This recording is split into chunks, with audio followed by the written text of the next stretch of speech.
बहुत समय पहले एक सुंदर राज्य का राजा आरव अपनी महानता में डूबा हुआ था।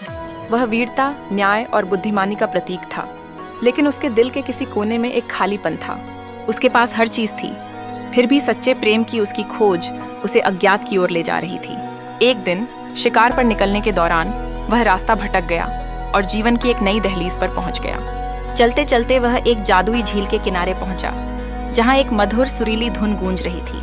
झील के किनारे पर एक अद्भुत नजारा था, जहां एक खूबसूरत राजकुमारी मीरा अपनी आजादी और सच्चे प्रेम की तलाश में अपने महल से दूर निकली थी। जब उनकी नजरें मिली, जैसे सभी बाहरी आवाजें थम गईं और सिर्फ उनके बीच का प्रेम बोल उठा।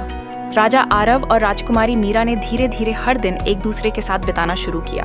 उनके दिलों में प्रेम की एक गहरी जड़ें जमा गईं, जो समय के साथ और भी मजबूत होती गई। लेकिन उनकी प्रेम कहानी आसान नहीं थी।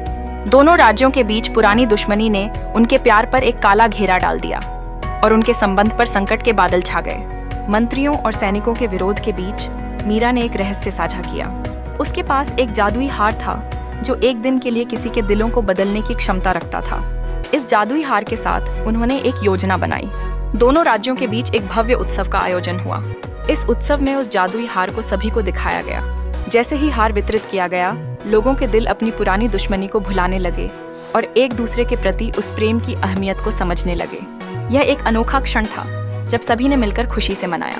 धीरे धीरे पुराने द्वेष मिटते गए और प्रेम की एक नई लहर ने राज्य की धरती को छू लिया। आखिरकार राजा आरव और राजकुमारी मीरा का विवाह हुआ, जिसने दोनों राज्यों को एकजुट किया।